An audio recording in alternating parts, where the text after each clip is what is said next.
நமக்கு பசி வந்துச்சுன்னா பிறகு அந்த பசிய ஏதாவது சாமத்தியான மாதிரி பயிற்சினால் ஒரு வாழைத்து பழத்தை சாப்பிடும், ஒரு கிளாஸ் பாலை குடிச்சிட்டு காலமா சாப்பாட்டை 10 மணிக்கு 11 மணிக்கு நீங்க வடிவா சாப்பிடுங்க.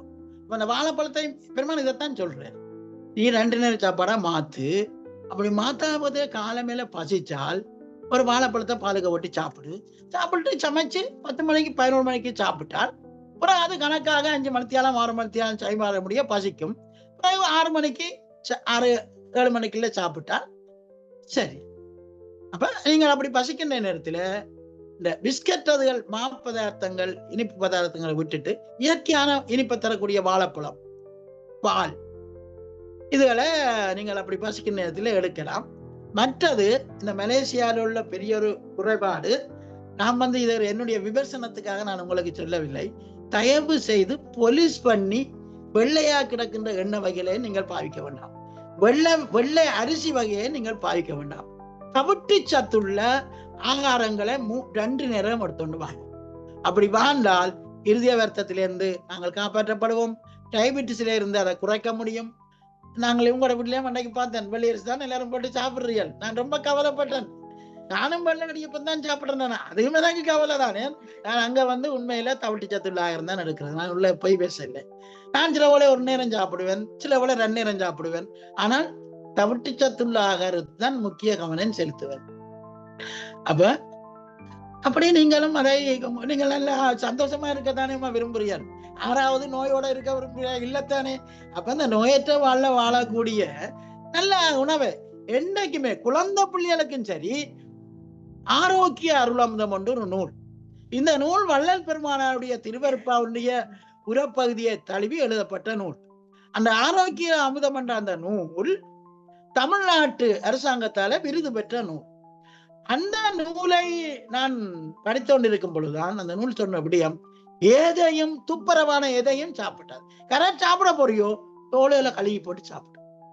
உருளைக்கிழங்கு சாப்பிட போறியோ உருளைக்கிழங்கு தோலோட கழுவி போட்டு சாப்பிடு. ஏனென்றால் அந்த தோல் இருக்கல்லோ, இப்ப உங்களுக்கு இறப்பையில சமீபாடு இருக்குச்சா, சாப்பாடு சமீபாடு அடையும்.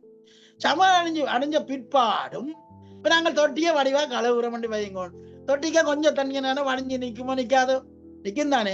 அதே போலத்தான் சமீபாடு அடைஞ்ச பிற்பாடும் இந்த இறப்பையில அந்த பித்த நீர், அந்த ஹைட்ரோகுளோரிக் அமிலம் இருக்கும். அப்ப இந்த உருளைக்கிழங்கு தோலோட சாப்பிட்டாலோ கரெக்ட் தோலோட சாப்பிட்டா என்ன செய்யும் என்றால், அந்த தோல் இந்த தண்ணியை உறிஞ்சும், அந்த பித்த நீரை உறிஞ்சி பலமாக வெளியேற்றும். அப்ப அப்படி இல்லைன்னா என்ன நடக்கும், அது ரத்தத்தோட கிடக்கும். அதுக்கு ஒரு குறிப்பிட்ட நேரம் பார்க்கும், அது எங்கேயா போக வடிவானுமே. ஏன் அந்த அசிட் கூடுதலாக அது ரத்தத்தோட கலந்து போய்த்தான் கல்லீரலை பாதித்து இன்னைக்கு கொலஸ்ட்ராலோ அல்லது டயபிட்டிஸோ வர்றதுக்கு அடிப்படையாக இருக்கின்றது. இதை பற்றியெல்லாம் நான் அழகாக பேசுவேன். டயபிட்டிஸ் எப்படி எல்லாம் நாங்கள் அழகாக அதை விசாரணை செய்யலாம். கால நேரம் போகணும், நீங்கள் முதல் அதை கேட்க விருப்பம் இருக்கணும், நோயற்ற வாழ்வு வாழ விருப்பம் இருக்கணும்.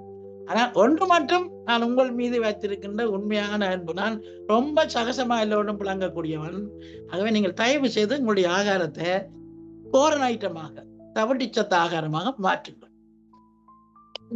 உருளைக்கிழங்க நீங்க வடிவா கழுவுங்க, ஒரு பிரஷ் வண்டி அப்படித்தான் செய்யணும். பிரஷ் வண்டி நல்லா கொஞ்சம் தண்ணிக்க உருளைக்கிழங்கு காய்ச்ச போறோம்னா 1 மணி நேரத்துக்கு முன்னாடி தண்ணிக்க ஊற போட்டு கடைசியா ஒரு பிரஷால நன்றியா உறைஞ்சி போட்டு கழுவி போட்டு சமைங்க. அந்த தோல் தான் எங்களுக்கு நோயற்ற வாழ தரக்கூடிய ஆகாரம். நாங்கள் நல்லது எல்லாத்தையும் விலக்கி போட்டு நாங்கள் சக்கையை உண்டு சக்கப்போடு போட்டு உடம்பையும் வளர்த்து கொண்டு நடக்க முடியாமல் இருக்கிறோம்.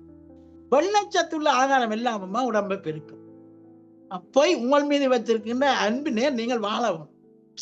நான் கெட்டு போனாலும் சரி நீங்க வாழணும். வல்லப்பெருமானும் அதான், நான் அவருடைய பாணியிலே அதைத்தான் நானும் சிந்திப்பேன்.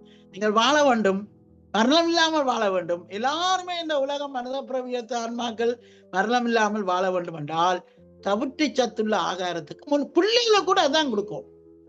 அப்பதான் பிள்ளைகளுக்கு மூளை பிரகாசமாக தொழிற்படும் என்று அந்த நூல்ல சொல்லப்பட்டு.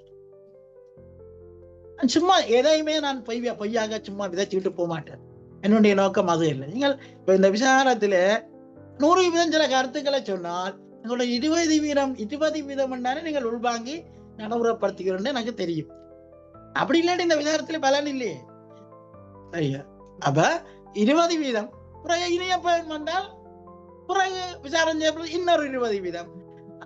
அப்படி ஒரு கட்டத்துல 100% வந்துடுவியல். அந்தால் திலகாம வாழலாமே.